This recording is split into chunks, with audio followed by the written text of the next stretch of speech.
یہ بات میں نے 5ویں جماعت میں پڑھی تھی. علامہ اقبال کی نظم شکوہ جواب شکوہ میں نے پڑھی. بانگ درا مجھے میرے بڑے بھائی صاحب نے بھیج دی تھی. ایک شعر تو وہ ہے بانگ درا کا جو میرے تحت الشعور میں کہیں چپک گیا تھا اور میری پوری زندگی کو اس نے ایک رخ پر ڈالا ہے. وہ زمانے میں معزز تھے مسلمان ہو کر اور تم خار ہوئے تاریک قرآن ہو کر. دیکھیے یہ بات صرف اقبال نے نہیں کہی. وہ داڑھی مڈا تھا, عالم تو نہیں تھا. یہی بات کہی 14ویں صدی کے مجدد اعظم شیخ الہند مولانا محمود حسن اسیر مالٹا نے. 4 سال کی اسیری کے بعد جب رہائی پا کر آئے تھے 1920 میں, اور رہائی کیوں ملی تھی کہ ٹی بی 3rd سٹیج کو پہنچ گئی تھی. انگریز ڈرتا تھا کہ اگر ہماری اسیری ہی کے اندر کہیں انتقال ہو گیا تو کہیں طوفان اٹھ جائے گا, لہذا چھوڑ دیا.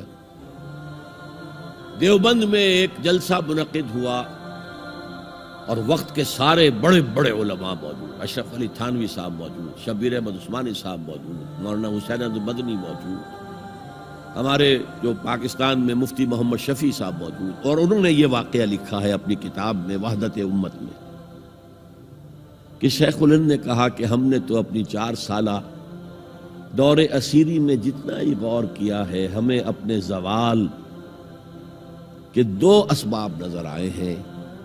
ایک ہمارا قرآن کو ترک کر دینا, یہ لفظ ہے اس کے اندر, نوٹ کیجئے.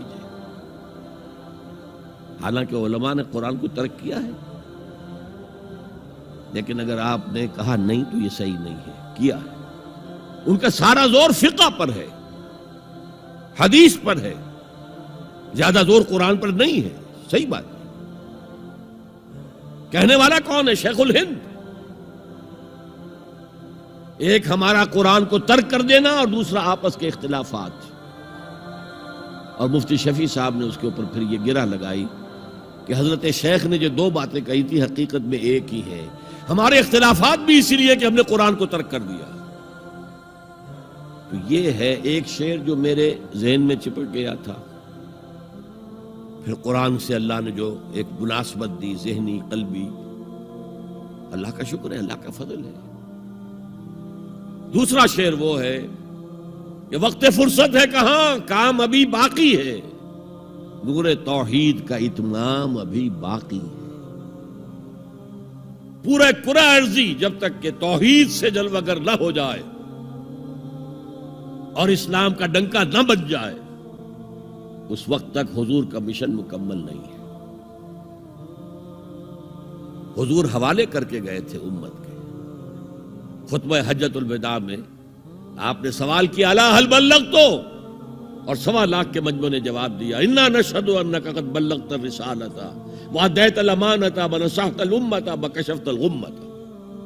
ہاں حضور ہم گواہ ہیں, آپ نے حق رسالت ادا کر دیا, حق امانت ادا کر دیا, مسلمانوں کی خیر خواہی کا حق ادا کر دیا, امت کی خیر خواہی کا, اور گمراہی کے پردے چاک کر دیے. 3 دفعہ حضور نے سوال کیا, 3 دفعہ جواب دے کر پھر آسمان کی طرف نگاہ اٹھائی اور انگشت شہادت سے اشارہ کیا اور پھر لوگوں کی طرف اللہم اشہد اللہم اشہد اللہم اشہد, اے اللہ تو بھی گواہ رہے, یہ مان رہے ہیں کہ میں نے پہنچا دیا. اسے میں کہا کرتا ہوں سائی آف ریلیف. کندھوں پر ایک بہت بڑا بھاری بوجھ آ گیا تھا, بہت بڑی امانت تھی قرآن.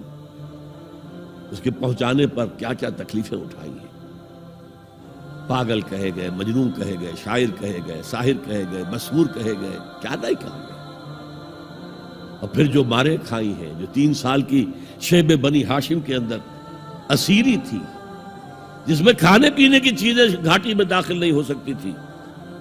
ہماری جیلوں میں تو آپ کو کھانا تو ملتا ہے, وہاں تو کچھ نہیں تھا. پھر طائف کا پتھراؤ یاد کیجئے, پھر مکے سے نکلنا اور 3 دن رات ایک غار میں چھپے رہنا. پھر مدینے کے اندر آپ کو معلوم ہے غزوہ بدر آ رہی ہے, اس میں 70 اگر کافر مارے گئے تو غزوہ احد میں 70 صحابہ شہید ہوئے, جن میں حضرت حمزہ بھی ہیں. 3 رشتے ہیں حضرت حمزہ سے حضور کے, چچا بھتیجا, سب کو بس یہی معلوم ہے. چچا بھتیجا، خالہ زاد بھائی، دودھ شریک بھائی، اور عربوں میں دودھ شریک بھائی حقیقی بھائی کے طور پر ہوتا تھا. اور ان کی لاش سامنے آئی ہے کہ ناک کاٹ لی گئی ہے، کان کاٹ لیے گئے ہیں، اور پیٹ چاک کر کے کلیجہ چبایا گیا ہے. یہ سارے بوجھ اٹھا کر اگر وہ حق تبلیغ ادا ہو گیا، اے اللہ یہ مان رہے ہیں، تو بھی گواہ رہے. اور پھر کیا کہا؟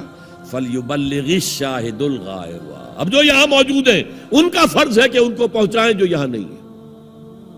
اور یہ ابد الآباد تک کے لیے، قیامت تک کے لیے ہے. انا آخر المرسلین وانتم آخر الامم. میں آخری رسول ہوں، تم آخری امت ہو. دین کی بات پھیلانا صدقہ جاریہ ہے. ثواب کی نیت سے ویڈیو کو شیئر ضرور کیجیے. جزاک اللہ.